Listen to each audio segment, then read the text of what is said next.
From Storm Tracker 6, this is Forecast First, sponsored by Auto Owners Insurance. Simple human sense.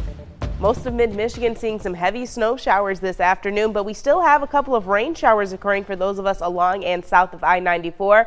But as we go forward, cooler temperatures moving in, so widespread snow showers expected as we go forward. Temperatures 33 degrees in Lansing, 37 in Jackson, and 39 our current temperature in Hillsdale and Coldwater. Snow showers remaining in the forecast for the rest of the day today and also sticking around for the forecast tomorrow as well before some cooler temperatures begin to move in. I'll have some more details for you in just a bit. 6 News at Noon starts right now. WLNS is here for you with 6 News at Noon. President-elect Donald Trump is wrapping up 2024 by supporting one of his loyal supporters as he transitions to the White House continues.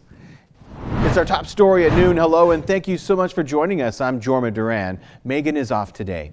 President-elect Donald Trump will ring in the new year at Mar-a-Lago, but he wrapped up some last-minute business when he endorsed Republican House Speaker Mike Johnson to retain the gavel in the new Congress. Erica Brown is here for you with the latest.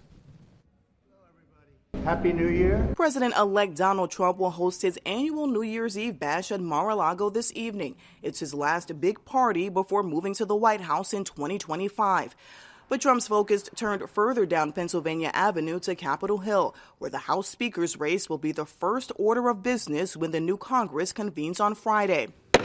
He wrote on social media that House Speaker Mike Johnson is a good, hard-working, religious man. He'll do the right thing, and we will continue to win. Mike has my complete and total endorsement. I'm really humbled and honored to have President Trump's endorsement for Speaker again. Johnson told Fox News that he plans to work hard to implement Trump's agenda on Capitol Hill. Trump's endorsement may help Johnson in his bid for the Speaker's gavel, but some Republican colleagues are upset with the deal he made with Democrats to avoid a government shutdown just before Christmas.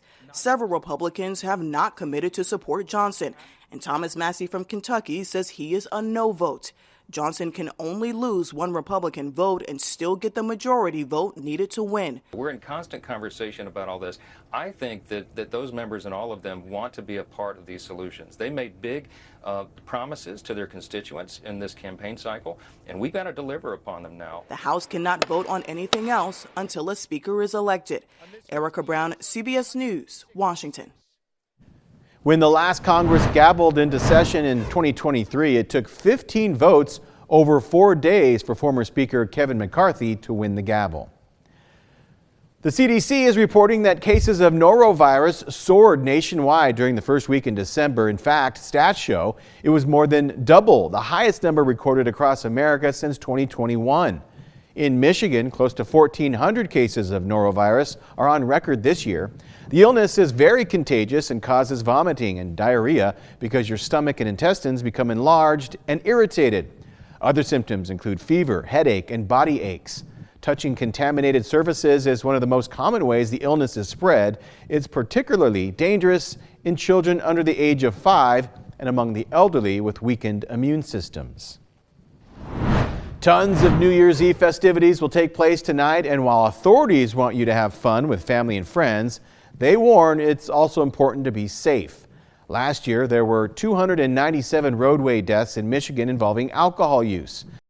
Also, 256 deaths involving drugs. Together, this means that more than 40% of Michigan's total automobile deaths were a result of alcohol or drugs. That's why both Lansing Police and the Michigan State Police are cracking down on impaired driving tonight and tomorrow. We spoke to the Chief of Police about what they're doing to keep the roads safe. So we are going to have increased patrols on New Year's Eve, specifically to address people that are driving under the influence, to make sure that those who make those poor decisions are going to be held accountable, but also because this is a popular night for families and many people to go out and celebrate. Authorities say it's important to remember that no amount of impaired driving is okay. Call an Uber, a taxi, or a sober friend. State officials want to remind people about the state's firework laws so you can end 2024 with a big bang and not a bust. Under the Michigan Fireworks Safety Act, you are allowed to set off consumer-grade fireworks from 11 o'clock today until 1 o'clock tomorrow morning, an hour before the ball drops. After the ball drop, excuse me. It's illegal for fireworks to be used on public property and while under the influence of drugs or alcohol. Violations can lead to fines up to $10,000 and even time in jail. It's also highly recommended to check with your city to see what ordinances they have regarding fireworks that may differ from state guidelines. In observance of New Year's Day, CATA will be providing limited holiday service. In fact, operations will shut down early today and there will be no service tomorrow. However, the Spectran office will remain open from 8 to 5 tomorrow for anyone who wants to schedule rides happening the day after New Year's Day. CATA will resume its regular services on Thursday. In other news, the U.S. Treasury Department is working with the FBI and the Cybersecurity and Infrastructure Security Agency after Chinese hackers remotely accessed several of the department's workstations and unclassified documents. Officials say they learned of the problem on December 8th after it was notified that hackers compromised a third-party software service, which gave them access to several employee workstations. The department says the compromised service has since been taken offline and there's no evidence that the hackers still have access to its information. However, the agency did not provide details on how many workstations had been accessed or what sort of documents may have been obtained. China denies any involvement. From Storm Tracker 6, this is Weather First, sponsored by Auto Owners Insurance. Simple human sense. Area of low pressure to our south is what's responsible for the wintry mix of rain and snow that we had across the area this morning and the precipitation that we continue to see across mid-Michigan this afternoon.